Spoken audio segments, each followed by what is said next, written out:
Ladies and gentlemen, please welcome to the stage William Murdoch, Executive Director of the Mid-Ohio Regional Planning Commission.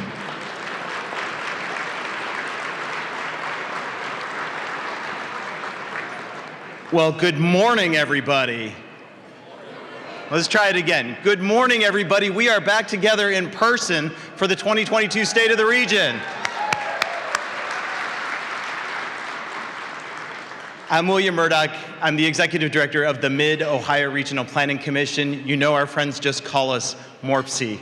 It is really great to be back together with you today. It's really moving to see so many leaders from all over Central Ohio right here. We're going to start today, and we're going to convene today with gratitude.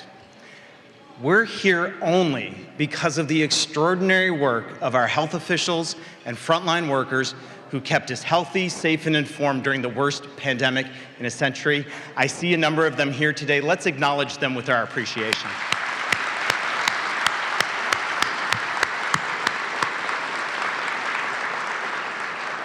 And thanks too to the sponsors you see listed before you. We don't do events like this without their support. Let's show our appreciation for them as well.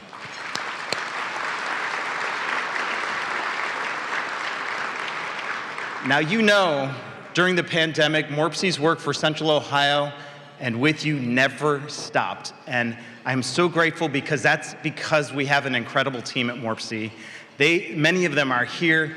I see them, I hear them. Thank you to each of them for their tenacity, their creativity, and their public service, all when we needed it the most. And you know that this team we have is so passionate about this place that we call home and about the communities that we live in. You know that at its heart, MORPC is Central Ohio working together. We are almost at 80 member cities, counties, townships, villages, and more. We're rural, we're suburban, we're urban. Small places like Lockbourne or Buckeye Lake, or large ones like Fairfield or Franklin counties, and whether it's Madison County, Mount Vernon, or Marysville, these community leaders inspire us with their service and innovation, and they give us their friendship. And at MORPC, we so strongly believe in public service and that collaboration. It's honorable, but it certainly isn't easy. That's what today's about. There are so many officials here. Let's show them all appreciation for their leadership and what they do.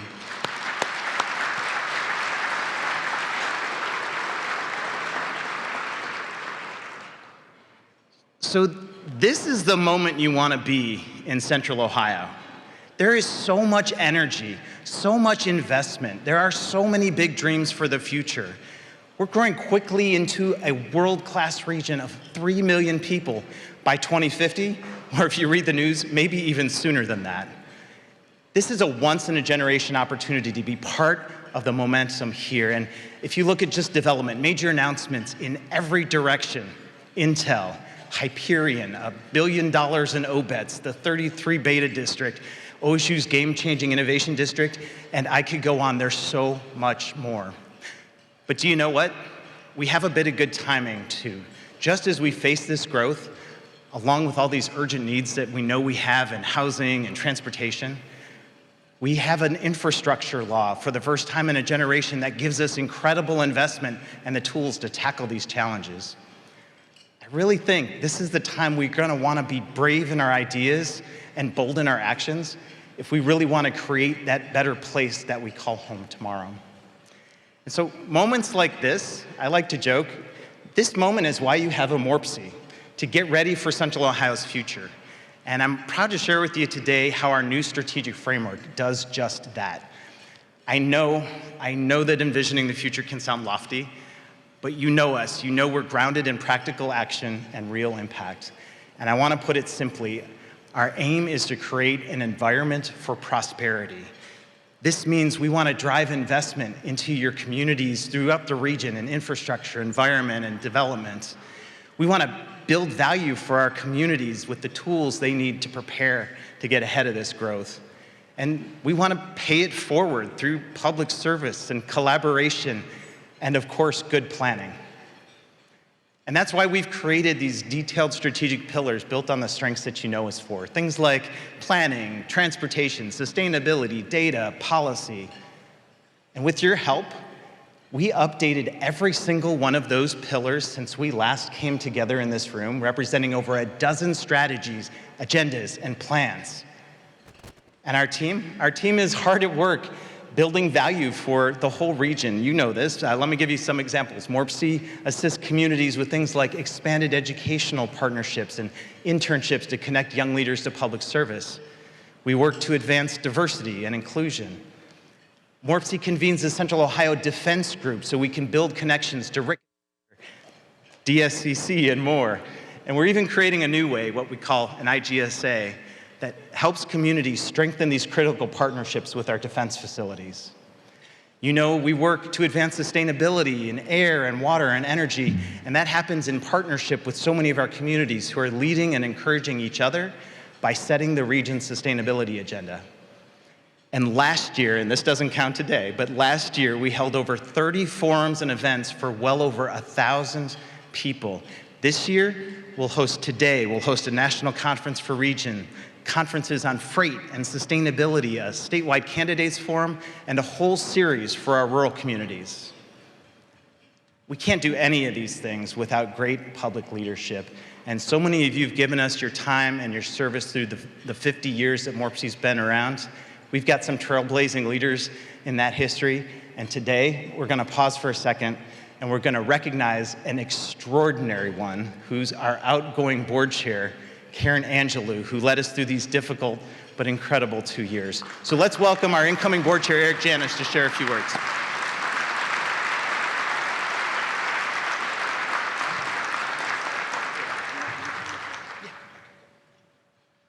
Well, good afternoon, everybody. It is so good to be around so many friends again.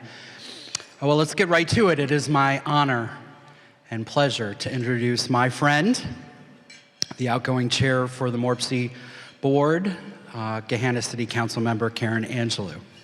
And Karen, before we have you come to the stage, I'd invite all of us to watch this video. You know, sometimes people use the phrase that somebody's a passionate leader, and it sometimes seems to be overused. But in Karen's case, it truly describes what motivates her and what makes her such an impactful leader. It's her passion for our city, her passion for MORPC, her passion for the region. One of the things I really like about Karen is when you mention Gahanna, there's a smile that gets on her face. But when you mention MORPC, that same smile comes. And she's got this incredible legacy of public service and volunteering, not just in Gahanna, but the whole region for her whole life. Karen is unique in that she brings the perspective of a lifetime of experience, both in the public sector, but also as a teacher. When she takes a position, whether it be as a teacher, councilwoman, or the chair of MORPC, she devotes her time and energies to that organization. Karen has been chair in a unique time. Karen has had to lead the organization through this pandemic. And Karen employed her background in music and in education, incorporated a theme song into every monthly virtual meeting that we had. I love how she always correlates with whatever's going on with music, and she's so passionate about music. She is passionate about whatever project she gets into, whatever position she's holding, and that's just her way of life and her personality. It's endearing, and it is a testament to how much she cares, not just about our colleagues, but about the community. And I think that's a wonderful quality.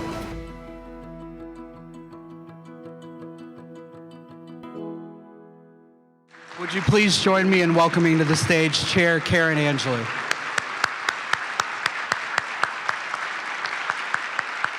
Oh, wow. Life is like a box of chocolates. You never know what you're going to get. That's from that movie, Forrest Gump. You, of course, all have seen that movie. Life is filled with many unexpected paths that lead to changes in our lives. There have been a few moments that have impacted my life. For instance, like today. January 1964, when I met my husband, Dick Angelou, at Capital University. And several years later, the birth of our son. You know, he makes me say that. He's got to go first. January 2nd, 1982, when I took my first oath of office as City of Gahanna council member. And January 2012, when I walked into 111 Liberty Street to be the City of Gahanna's representative to the Mid-Ohio Regional Planning Commission. It's hard to believe that it's been a little over a decade since I started my journey at MORPC. When I first began, we had 35 members. Since then, I am pleased to report we have grown our membership to 78, plus maybe a couple more coming up the next month. None of this, great. None of this could have happened without the leadership of William Murdoch and the employees who make up the amazing MORPC team. I cannot applaud these men and women enough for all that they do to make us look pretty darn good. Let's get it for that one. Over the past 2 years, we have been all tried and tested with a global pandemic that changed all our lives. I remember coming back from Washington, D.C. in 2020 with our board chair at the time, Rory McGinnis, Eric Janis, and William Murdoch. And hearing the words pandemic, COVID-19, and that our nation was closing. Our response was, let's go, what can we do? I think it was Eric Janis that said the word collaborate. And that's exactly what we did. There were many people involved in making this happen. Our region was virtually informed about COVID twice a week for many more than the 6 weeks we were going to do. I believe we held 39 meetings over that time. We held our last commission meeting in person in March 2020. And the last time we gathered in person for this wonderful event today was April 2019. During this time, I think many of us were brushing up our technology skills while extending grace as we work to navigate our new virtual world. Despite it all, MORPC has never stopped working or being a resource to its members and the community. At times, challenges present opportunities to us. During the pandemic, we were able to renovate the MORPC building to allow for more meeting space opportunities for our members. Best of all, thanks to expanded technology options, we were able to bring the region together to help each other through these difficult times. We became a family, the MORPC family, a family caring for ourselves, our neighbors, and our region. As we see glimmers of hope to the end of the pandemic, I pray we will continue to be the MORPC family. As I close, I want all of you to know how very blessed I have been to be part of this exceptional organization. I have loved every moment with you. I am grateful to all of you for your friendship. I will never forget this decade. I hope that I have made a difference. As I think about the future, MORPC is built on a very firm foundation, one filled with many possibilities manifested in tomorrow's realities for our region.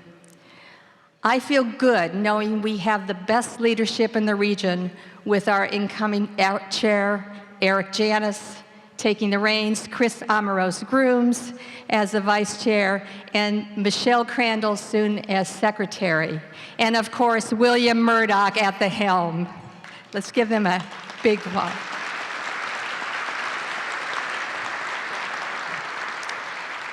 I am confident that these great leaders will keep our MORPC family together and always moving forward. Thank you again for being here today. By the way, that box of chocolate, it was the best ever. May God bless our region. May God bless our state. May God bless America. I love you all. Let there be peace on earth. Thank you.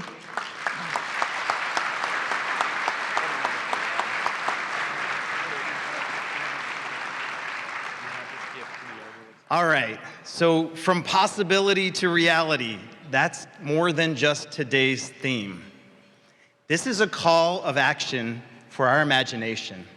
Let's ask ourselves, what kind of region do we want to live in? Let's imagine some possibilities. So what if you could get on a train in Delaware or Dublin and take it to your job, a game, or a getaway? What if you could walk to mass transit in Reynoldsburg or on the Hilltop and get to most of the places you want to go? What if our housing market had lots of options, whether it's in an urban neighborhood or a small town, whether you're a first-time renter or buyer or coming to Columbus for that job at Intel? What if we had excellent, affordable internet no matter where we lived in the region? And what if we could safely walk and bike to a greenway whether we were 8 years old or 80 years old? And most important, what if it led you to ice cream at the end of that trail? I mean, we're imagining, right? It's fun to imagine. The whole point here is we shouldn't be afraid to have high expectations, to take big dreams like this and make them reality. Here's the point. Central Ohio is not the same community we were 10 or 20 years ago.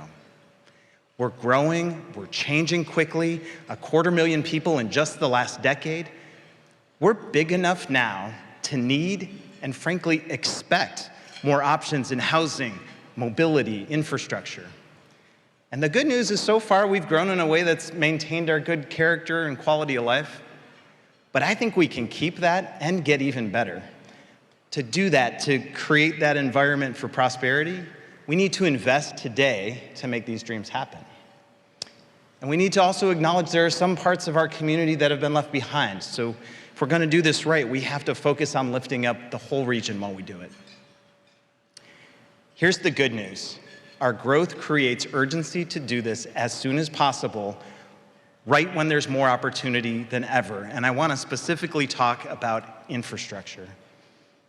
The recent passage of the bipartisan infrastructure law will shape our region for generations to come. It's an incredible investment in our future. And if we work together to bring those funds back here, we can drive that investment in infrastructure.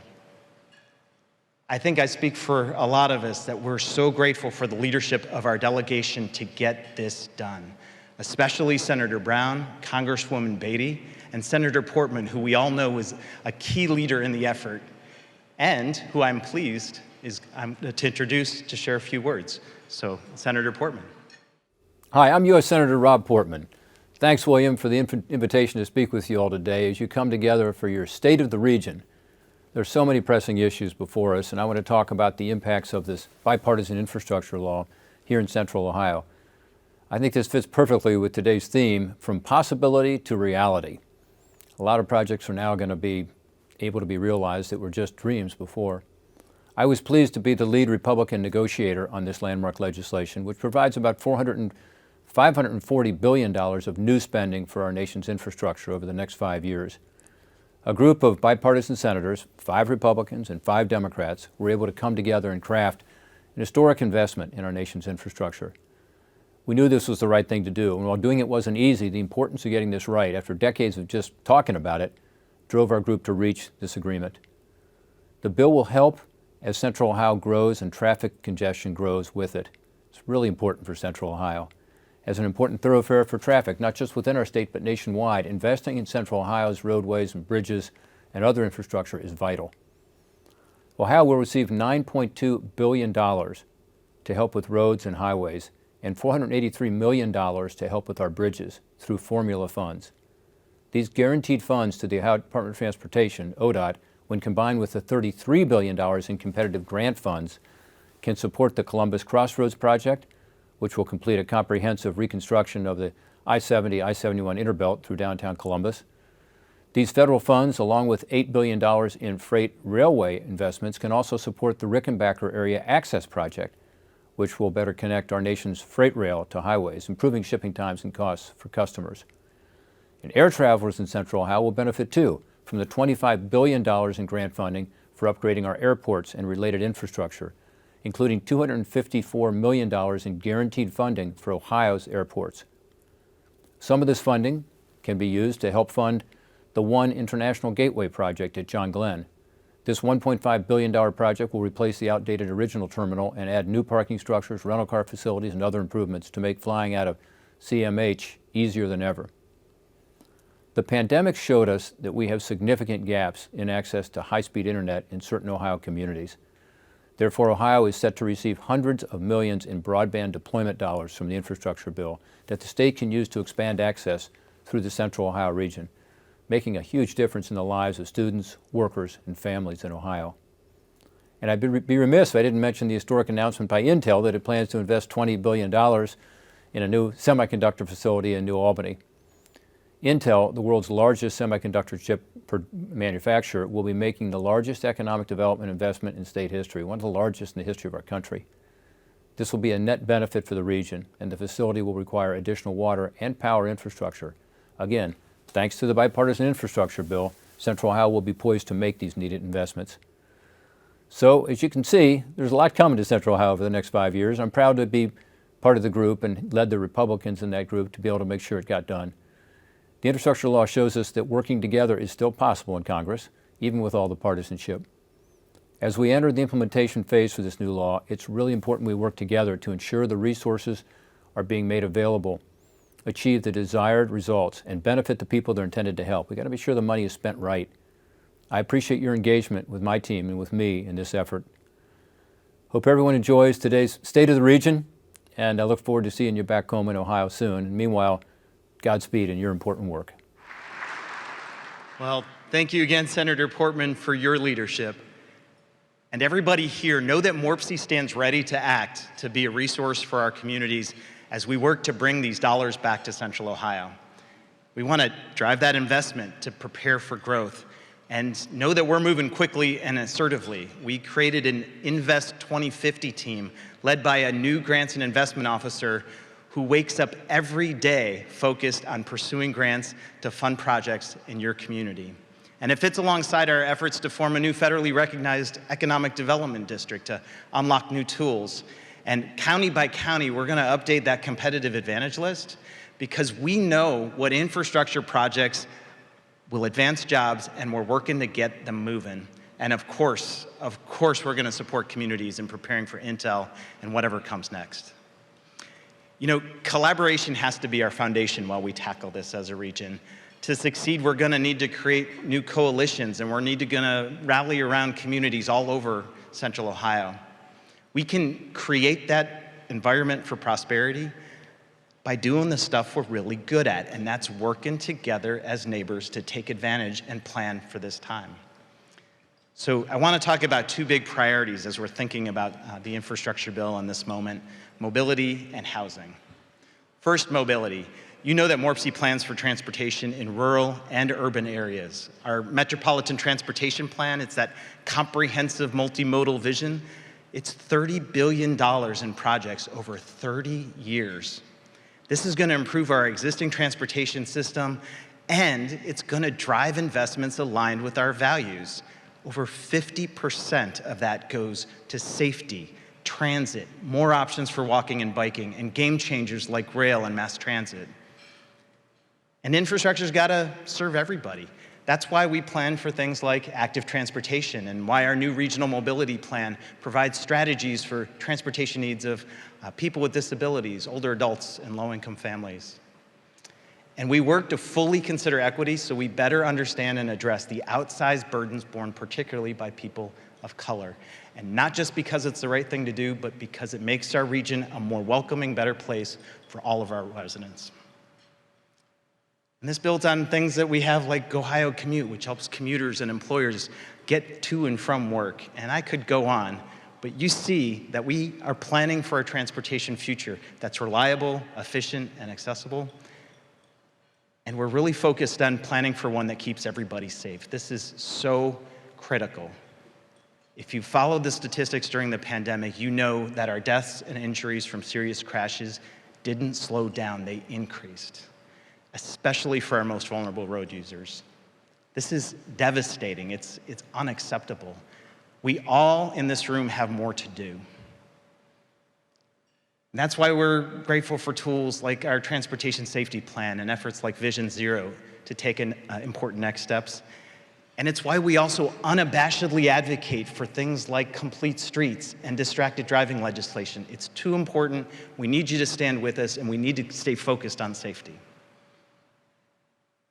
We're also focused on housing, and if you read the dispatch today, it's not a surprise at all because the top story was about housing. Central Ohio's leaders agree, I think we all agree, that housing's a big challenge.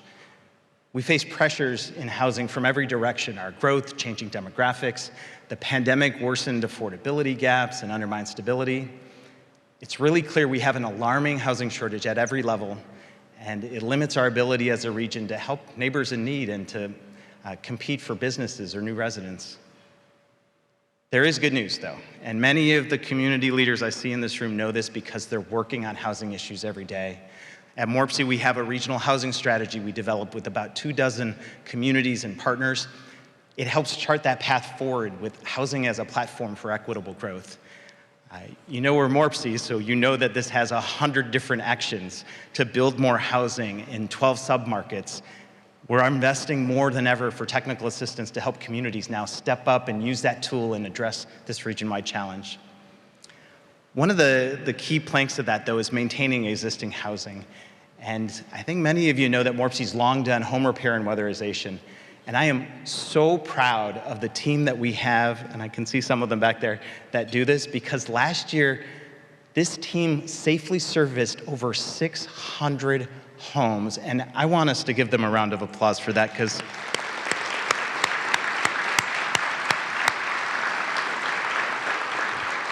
that ain't pushing paper. It's crawling through basements and working with folks in distress, and they do it so well. We're also launching a new lead abatement program this year to help reduce health hazards in older homes, too. So remember earlier when I asked you to imagine the future? I think that was when you were eating your dinner and you hadn't made it to dessert yet. Three major initiatives could take those big ideas, those big dreams, and make them a reality, and that's where I want to share with you today. So first is something we call Link Us. Our growth in Central Ohio means we can demand and that we need more options for transportation and housing. It's time to do this. We've planned for it, we've learned from other regions. We can create walkable development and housing connected by better transit, sidewalks, and bike infrastructure. Our plans show it's sustainable, it creates jobs and access to jobs. And with partners at Columbus, Coda, Franklin County, and so many more, this could be the year that Link Us moves forward to implementation. Next is all about getting places. And I think it's a priority to connect us in new ways to Ohio and beyond, to New York, DC, and Chicago. And our plans do just that, reconnect us to the nation's passenger rail system. Central Ohio, we can do this. Yeah, clap for it, and then I'll tell you why. We can do this. Our business leaders will tell you clearly we need it to compete. Our small towns and suburbs know that it'll create access to jobs and tourism. And better yet, our research shows that connections through Columbus are the best business case for new passenger rail service in the country. We planned ahead, so when there'd be a window of opportunity, when it opened, we'd be ready.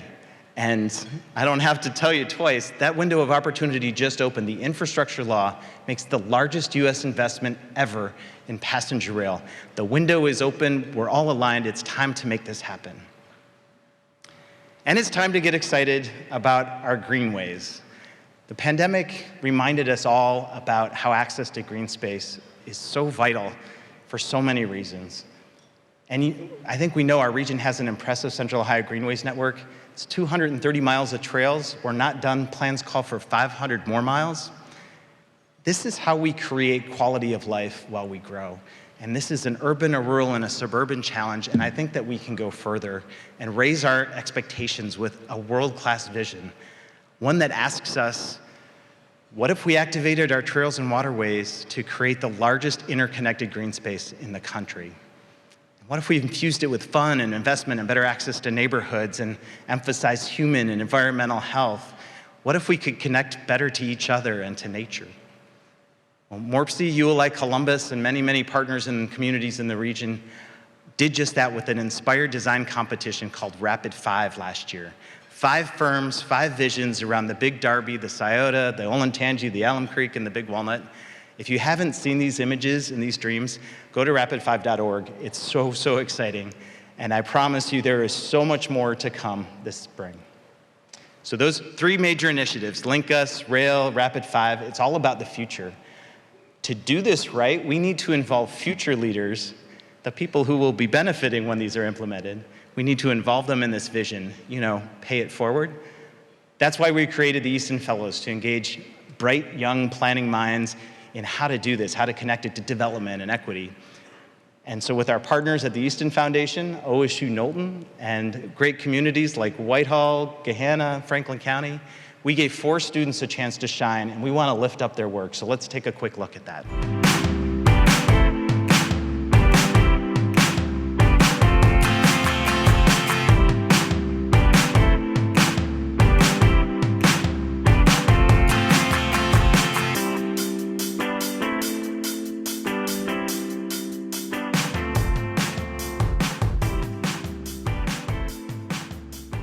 We have created this Easton Future Vision Fellows with MORPC, the School of Architecture at OSU, and in order to give an opportunity to our students to discover real community problems that cities or municipalities have for planning and for organizing their communities for the future.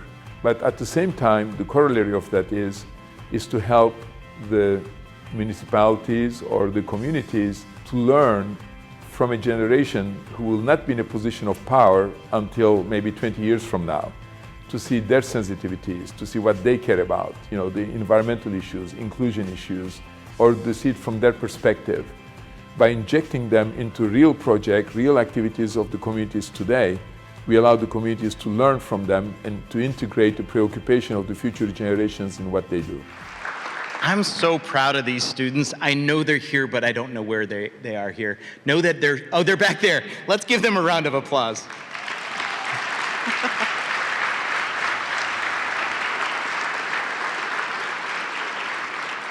Just to let you know how good they are, we hired one of them, so there's 3 more super talented ones. Go after them. Their success, though, really speaks to what happens next. And we have the support of our Easton Fellows partners to pay it forward again this year. We're going to do it again with 4 students at Bexley, Coda, and Columbus, and at MORPC. We're excited to continue that on. So one more thing. If we're going to focus on infrastructure in the future, we have to have broadband as part of the discussion. And you know that MORPC's long been at the table when it comes to data and digital infrastructure. You also know that our growth makes these gaps in broadband more urgent than ever. That's why our digital equity and broadband goals are so important in our policy agendas and our regional data agendas. And that's also why we strongly support the special role of local governments in ensuring access. Connectivity is the foundation for so much. Access to it can make or break a career, an education, a business, even a neighborhood. But the good news is our region is stepping up to the challenge. So many of you here are involved. Communities and nonprofits across Central Ohio are urgently focused on driving investments to fill those gaps and to build capacity. And frankly, those efforts are leading the way nationally. And MORPC is proud to support those efforts and proud to play a supporting role today by elevating their work with today's keynote. And so to help us kick off the keynote is a digital leader known in Central Ohio and beyond. He's the CIO at Dublin, the CEO of Color Coded Labs, and a member of MORPC's Regional Data Committee, and just a really incredible human. Let's welcome Doug Mccullough. So come on up.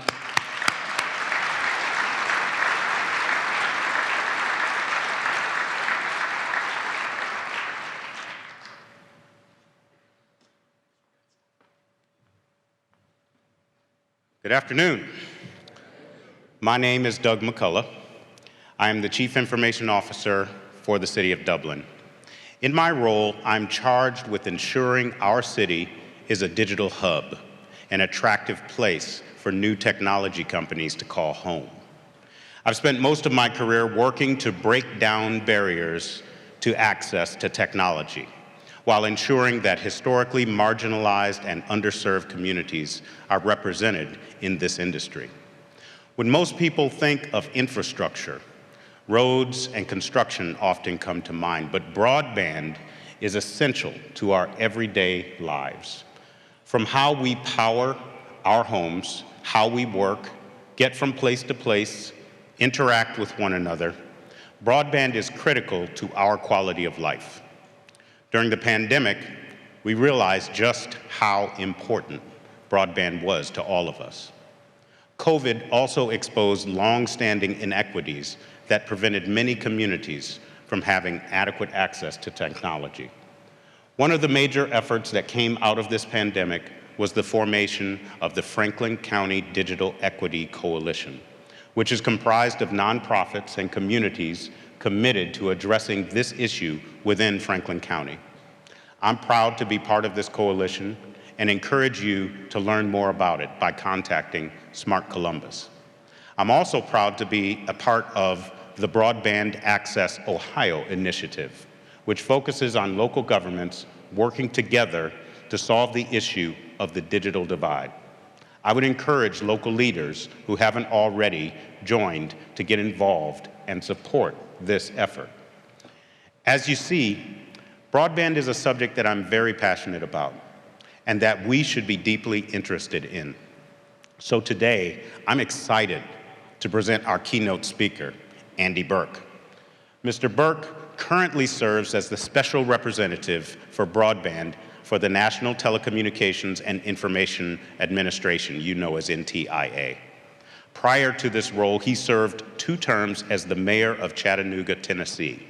Under his leadership, his administration was instrumental in establishing the Innovation District, which has helped transform downtown Chattanooga into an incubator to foster talent, startups, nonprofits, culture, and creativity, all while keeping the core values of diversity and inclusion at the heart of its mission to help close the digital divide.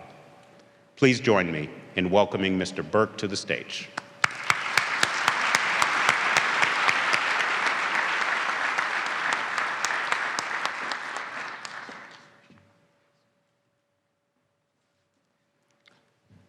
Well, good afternoon, everybody. It is fantastic to be with you, and as several people have noted, I spent a lot of my years as mayor of Chattanooga in rooms like this, and going for a few years without it, I didn't think I'd ever miss rooms like this, honestly. I'd been to so many of these things, but it's wonderful to be back with so many people who are invested in their community and to be with y'all.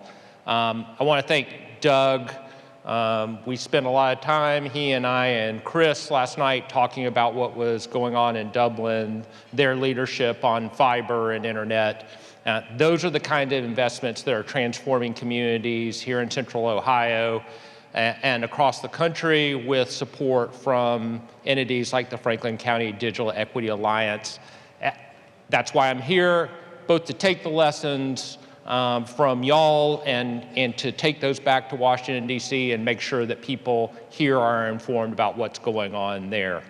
I got this invitation from William, and I knew William during this brief time between when I was the mayor of Chattanooga and then started serving in the federal government, and he and Joe and Thea, they are all just fantastic at their jobs. They're really great people, and so the minute that I got it, I forwarded it on to the team and said, hey, I want to go do this.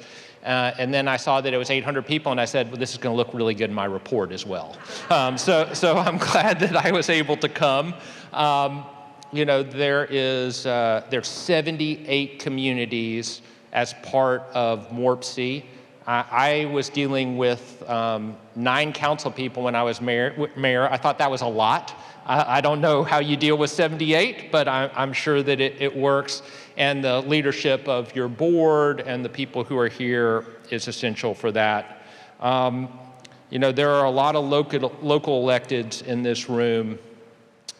Shannon Harden, I saw him. He was on my flight yesterday. He's been a friend for a long time. Met a bunch last night. There are people all throughout the room. And as somebody who did this for quite a while, I'll just tell you, elected office is harder in 2022 than it's ever been. It really is. And so thanks, no matter where you are, no matter your party, no matter what it is that drives you to work every day, thanks so much for your service to our community, make our country a better place.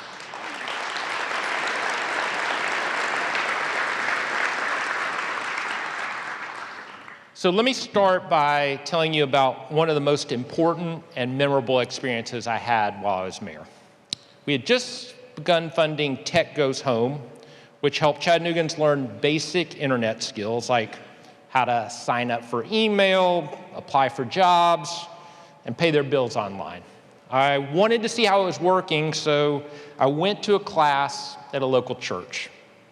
Not long after I sat down, Gwen, who was a senior who had lived in the area for decades, showed the group how she had searched the web to find out about her church's speaker that weekend and then printed off an event invitation. The entire room broke out in cheers and Gwen just beamed with her smile. I'm not gonna lie, the hair on the back of my neck stood up. Because as someone who spends way too much of my time with my head down, staring at one of my multiple phones, working on shared documents with colleagues, or staring at a screen during an hour-long video meeting, it is easy to forget just how many people feel left out because they lack internet access and internet skills in 2022. But I assure you, and you know it, they are out there, including in Central Ohio. And that's why I'm here. As the Biden administration's special representative for broadband located at the Department of Commerce, there has never been a better time to be doing this work. And I know it because I have been doing this for a long time. As we sit here, the President of the United States has made a transformational pledge that every American will have access to reliable, affordable broadband. And as Senator Portman noted, and it is so critical that we had his leadership in Washington, D.C., here from Ohio, and because this is so rare, a bipartisan group of legislators support that vision. It's awfully nice to be in Washington, D.C., working on an issue that elected representatives from both parties believe is critical. And the President and Congress are putting their money where their mouths are. So if we can make sure that the slides are up. I want to give a quick overview and go through what is happening right now. Last fall, Congress passed the bipartisan infrastructure bill, which puts $65 billion into broadband. Now, as a former local leader, I am not used to saying the word billion. That is an amazing commitment. Of that funding, a little bit over $14 billion went to the Federal Communications Commission to help low-income families afford broadband, with other funding dedicated to education. Roughly $2 billion ended up at the U.S. Department of Agriculture.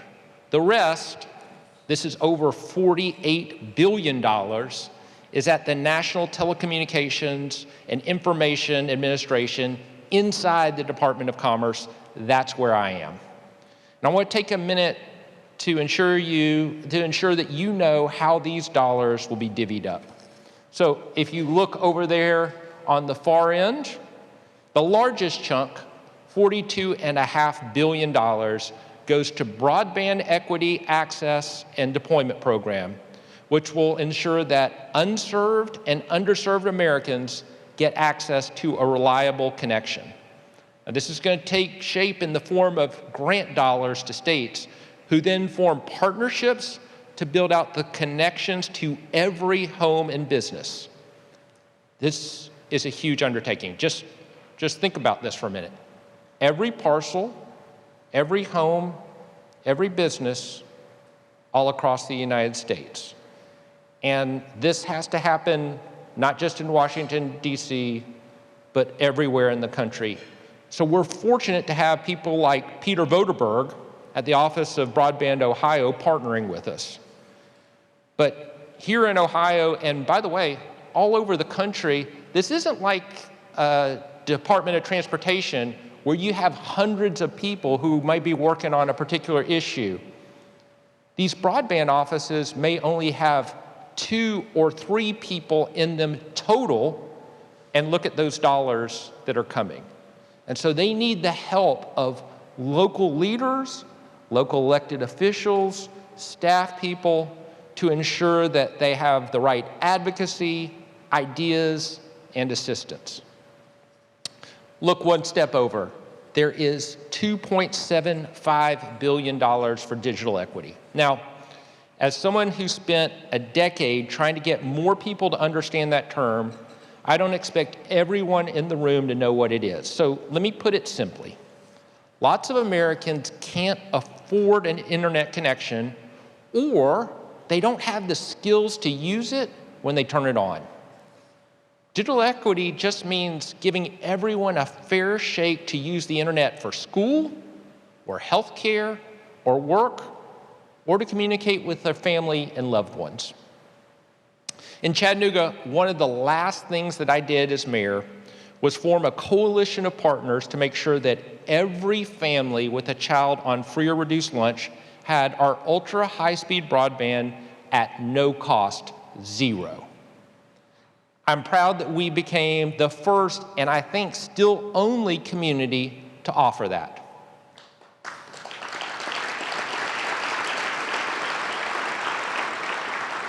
So I know what that $2.75 billion that Congress set aside for digital equity can do in communities like yours. A little over half of that is going to go to the states, including Ohio. So here in this region, I want to encourage you to establish clear priorities and to push those with your state leaders. You're lucky that the leaders at MORPC and at the Franklin County Digital Equity Coalition are thinking through many of these issues already. In addition, we at NTIA will distribute $1.25 billion through federal grants, again, looking for ideas that make life better for people with disabilities, the elderly, kids, or those with low incomes.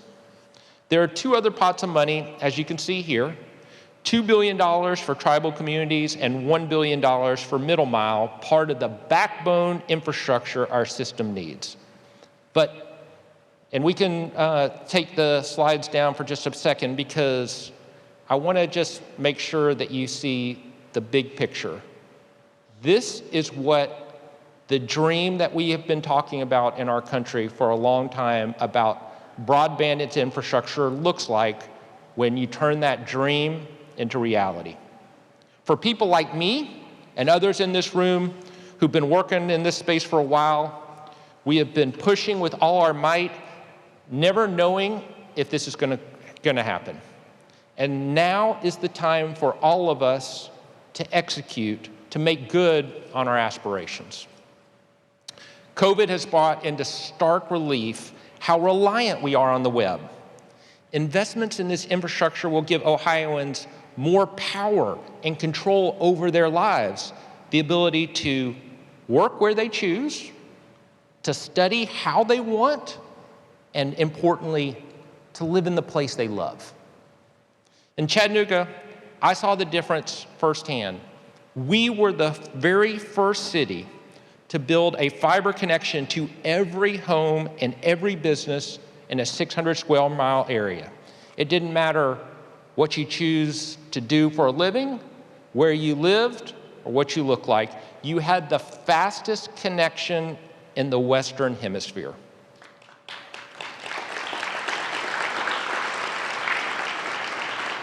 We used that network to power our economy, and Chattanooga ended up with one of the strongest wage growths in the country. Just before the pandemic hit, Forbes magazine named Chattanooga as the #1 place for new jobs in the coming year. As a community that just saw a seismic Intel announcement, you know how important that is. But really, it's about more than economic development. It's about a grandmother chatting with a grandson over video, a young girl learning piano on YouTube, or a family cooking dinner together with a recipe that they found on the web. President Biden understands that to participate in the modern world, every American needs an affordable internet connection. The White House is serious about this issue. I promise you, I feel the pressure every day.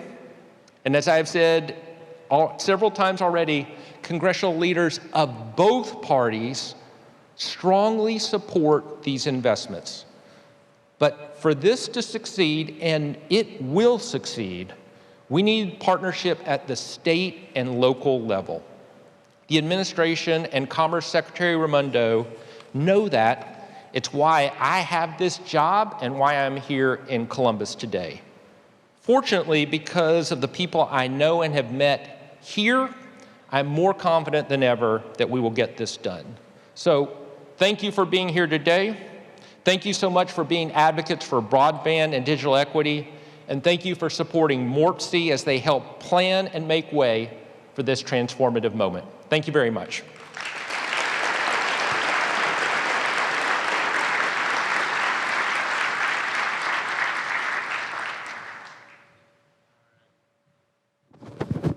Whoop. It's on. The technology works. Let's give another round of applause for Andy Berke. Okay, thank you. So we were able to convince Andy to stick around for about 10 more minutes to answer some questions. And Andy, I know your remarks meant so much to our local government leaders. Coming out of local government, you know how hard their jobs are. So I want to ask a first question about that experience in Chattanooga. What was the impact that you saw day-to-day working in every corner of your community of making such an investment like that? Well, for us, I want to talk about a couple of different investments differences that it made. So I was born in Chattanooga. You might think with my northern accent that I was not born in the South, but in fact, I'm from Tennessee. And this made a transformative impact for us, first of all, in the way that we thought about ourselves. So we became the first gig city. We were a place that has a story a lot like Pittsburgh. In 1969, Walter Cronkite called Chattanooga the dirtiest city in America. We had been struggling to come back for decades. And when we made this investment, all of a sudden it changed the way that we thought about ourselves. Hey, we can be a tech hub. We can get people here who might want to work remotely. There's a whole different set of possibilities that were out there. And we use this, as I said, to start powering our economy to change things.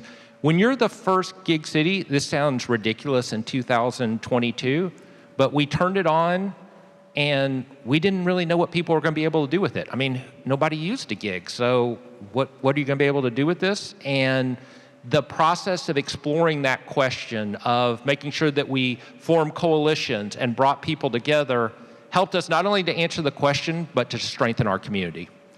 You know, as you were talking to us last night, we talked a little bit about the Innovation District and that challenge you had that, well, what if you had access, but people didn't know what to use it for? Can you talk a little bit about the Innovation District and throwing things against the wall is the phrase you used? Sure. When I say things in private, William, you're not supposed to bring up like throwing things against the wall. I mean, we always had a very, very, very serious plan.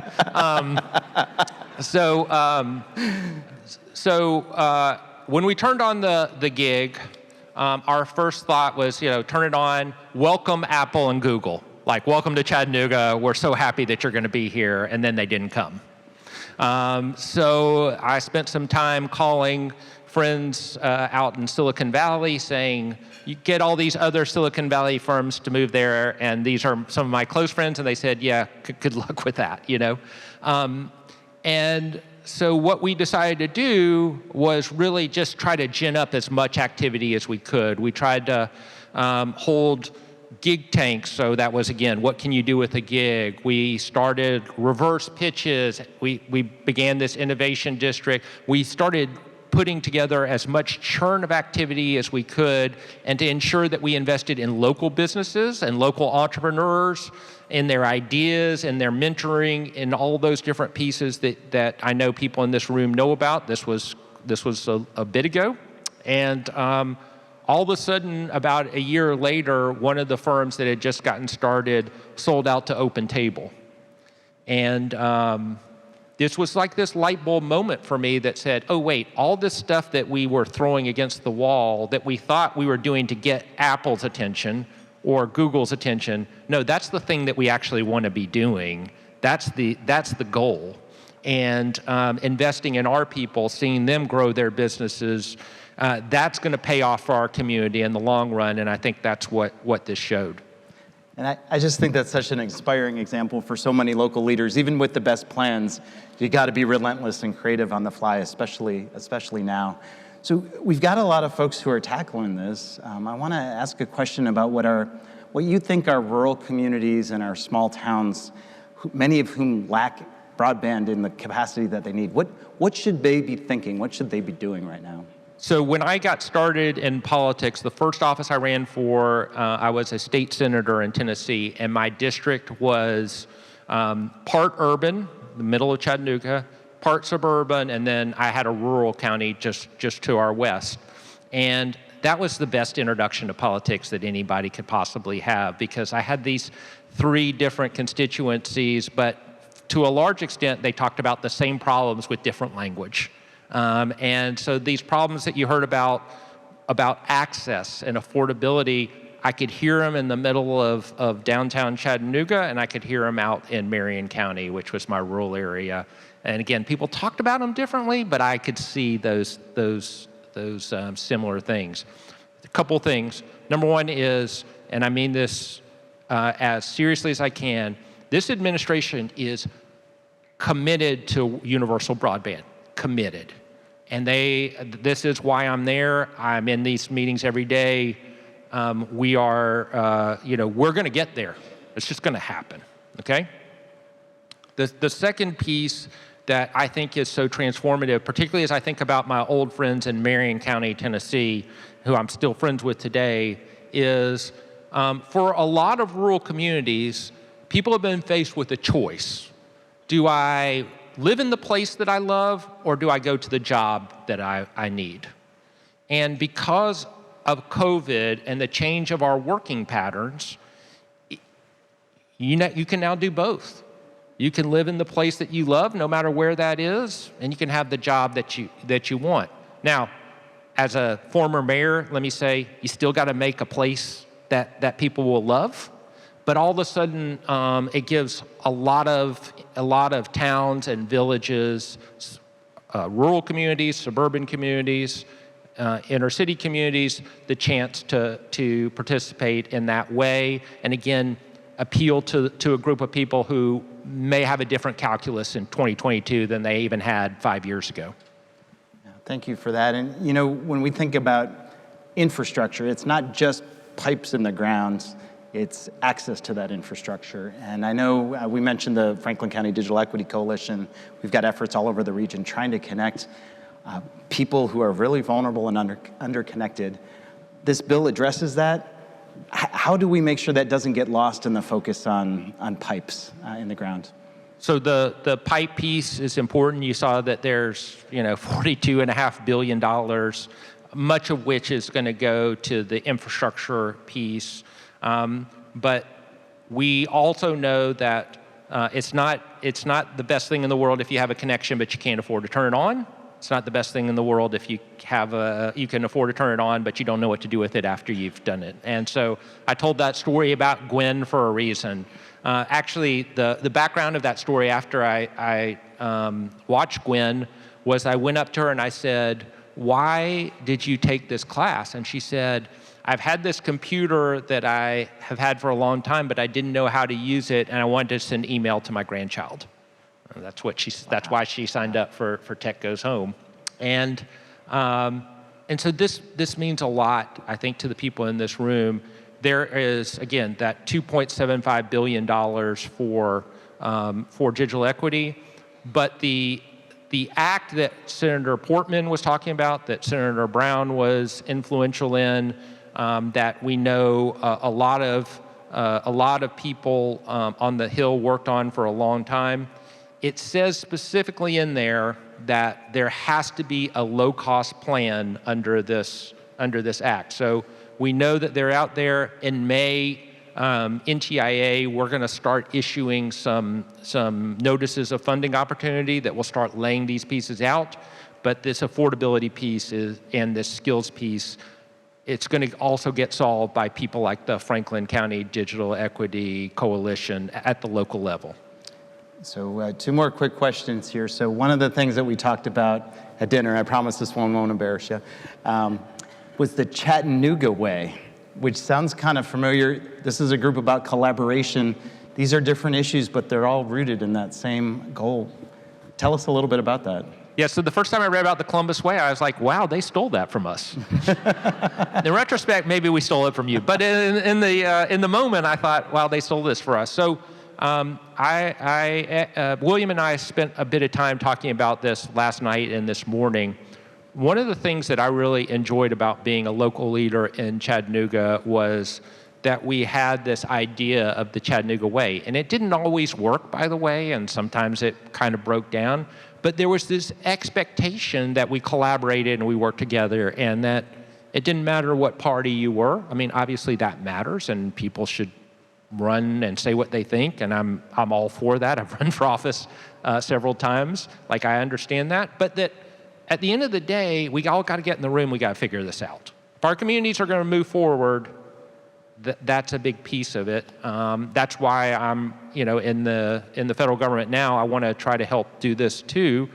And in Chattanooga, the expectation was the Chattanooga way of, no, this is the way we do things. And if you didn't do it, everybody kind of looked at you like you were a little weird. And that's a fantastic thing to just set as the expectation in your community, among your leaders, because in this time of hyper-partisanship, in this time of social media where we see yelling and screaming, where it's really hard to serve on the local level because what people are saying about you on Facebook and Twitter and every place else, we gotta work together and get things done. That's the only way our cities, towns, villages, counties get better. All right, last question is the $48 billion question, which is not where you think I'm going. So many of us have introduced ourselves to you. You've provided so much guidance on this incredible investment in broadband. What are your closing thoughts on how to really make this work? What's your vision? I'll just go back to this. I mean, number one is I am here because I've been in this space for now quite a while, and there's never going to be another opportunity like this. We can't waste it. Just cannot waste this. This $48 billion. If you think about mid-1950s and the highway system, this is that moment for broadband. And the fiber, and it's not going to get laid at the Department of Commerce in Washington, D.C. It's going to get laid in communities like Central Ohio. And so we need to be involved everywhere. You need to be involved in ensuring that the plans are the right plans for your community, that the state gets your feedback. I'll say this again. This is not like these state offices. People are going to be trying the best they can. It's not like there are hundreds of people working on this and you see all those dollars. You got a small group. They need your help. They need your input. They need your advocacy. And most of all, they need like an attitude that says, we got to push past, some of the attitudes that we see on TV and that we see on social media, and we got to be in that Columbus Way spirit. Great. Well, Andy, we thank you so much. Know that you have a room full of allies and advocates and a group that will give you thoughts on how this gets done, and we wish you the best of luck. Thank you for being here today. Thank you. Great. Let's give him a round of applause.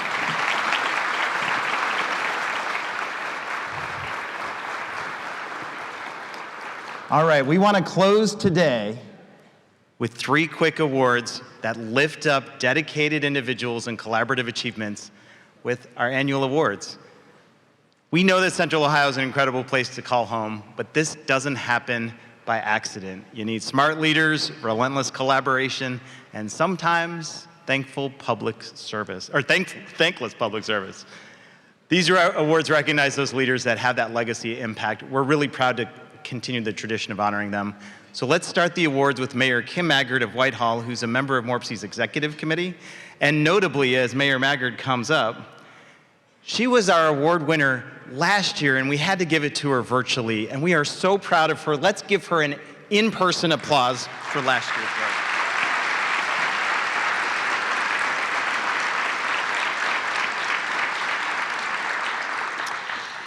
Thank you, William and Andy, for a great conversation at today's State of the Region.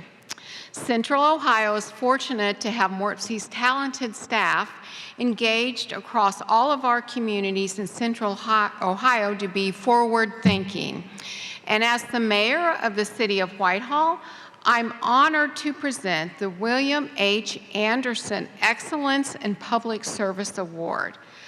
This award recognizes a current or past MORPC board member who has made a significant contribution to MORPC, the community, and the region. William H. Anderson, a longtime MORPC board member, was the epitome of what it means to be a civic volunteer. And we remember him for the zeal in which he championed MORPC's mission and goals. This year's award recipient is the City of New Albany City Manager, Joseph Stefanov. Please join me in congratulating Joe.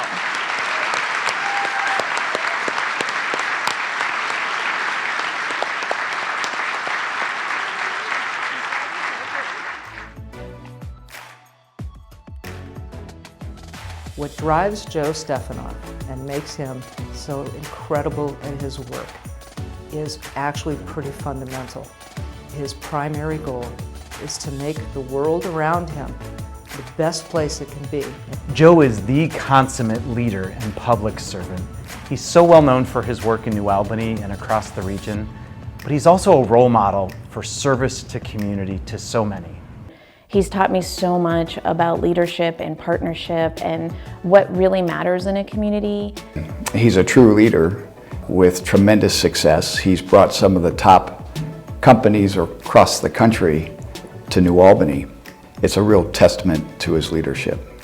All of us in New Albany feel incredibly fortunate that he's our city manager and that we get to work with him. He serves with such an open heart, and it comes through in everything that he does, whether it's regional work at MORPC specifically or whether it's work here in the community.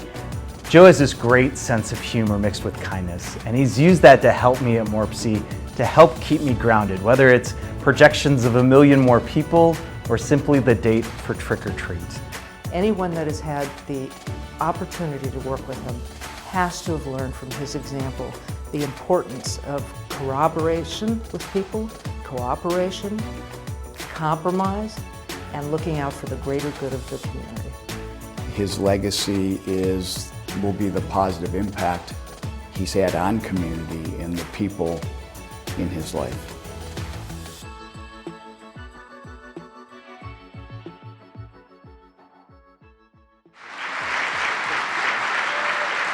Joe Stefanov.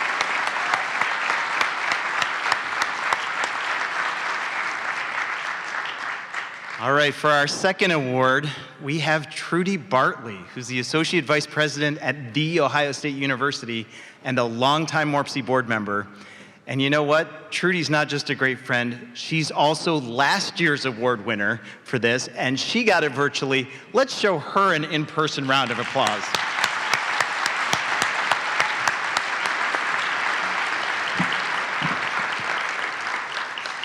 Congratulations, Joe. As a former resident of New Albany, well-deserved. Again, I'm Trudy Bartley, Associate Vice President of Local Government and Community Affairs for The Ohio State University. And today I am pleased to announce the recipient of the 2022 Regional Leadership Award, which recognizes individuals in our 15-county region who make extraordinary efforts to support a better future for our communities. This award represents MORPC's dedication addressing issues that go far beyond community boundaries and that embrace visionary thinking. This year's award recipient is Jennifer Gallagher, Director of the City of Columbus's Department of Public Service. With the sharpest sense of leadership, organization, and community, Jennifer Gallagher exemplifies the spirit of what makes a great public servant. Currently serving as the director of the City of Columbus's Department of Public Service, Jennifer has a long history in the public sector. She was critical to the City of Columbus winning the Smart City Challenge and is currently spearheading 2 critical mobility initiatives for the city that will change the entire region. These include eliminating traffic fatalities through Vision Zero Columbus and building a coalition to promote Link Us that will provide a complete mobility system along key regional corridors in Central Ohio. With Jennifer's leadership, Columbus became one of the earliest adopters in the Midwest of Vision Zero. This transformational initiative reimagines traffic management to make safety the #1 priority on our city street network. And in a region that is growing at an incredible rate, that growth demands planning for the future by looking at mobility as the great equalizer. Gallagher has recognized the importance of high-capacity rapid transit and dedicated Department of Public Service resources to moving the Link Us initiative forward from conception to implementation. Director Gallagher's service and vision will have an impact on the lives of Central Ohioans for years to come. We sincerely thank her for her being a regional leader in Central Ohio.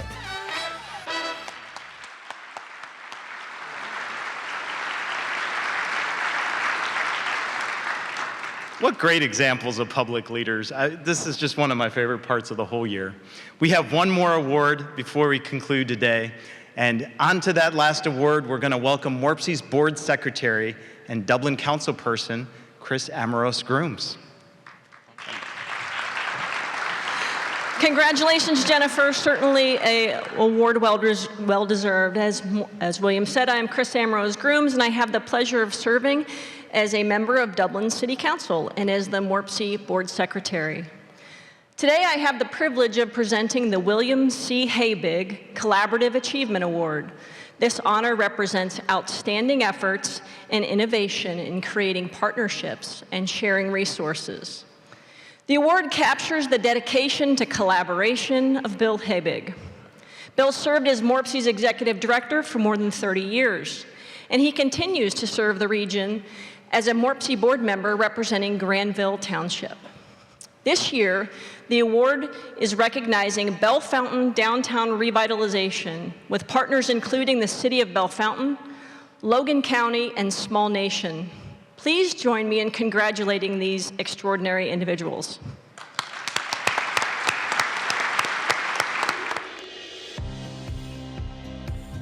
You know, I was born and raised in Logan County, and so some of my best memories as a child is being here, playing in the courthouse yard. By the time I was raising my family here, things had changed quite a bit. 80% of the first floors in our town were vacant and empty. We set out a vision to create Bell Fountain, Ohio as Ohio's most lovable downtown. Small Nation is a group of young entrepreneurs that will not only take that business and get them the right square footage and help them with marketing, they'll help them with a business plan. They want to see them through to success. Our town is chock full of architecture, of history, of stories, but it takes people to collaborate to bring those stories together into something meaningful and significant. You know, the pieces kind of start to fit together in a very natural way. The business activity here has been really affecting our economic development in a very positive way. We grew over the last 10 years and we see a trajectory that will continue to grow. But Bell Fountain and Logan County are on a nice path due to our efforts to renovate our downtown. I think the thing that I'm most proud of is that you fast forward to today More than 56 historic buildings have been revitalized here. There have been 7 new destination downtown restaurants, 2 great coffee shops, 3 event centers, 36 loft apartments, $40 million in new private capital here in our downtown. Those are some of the metrics. The things that you can't quantify is the pride, is the joy, is the good that it's generated, and it continues to amplify. That's what makes me proud, and that's why this award means so much. Mayor and Joe, if you would please come forward to receive your award.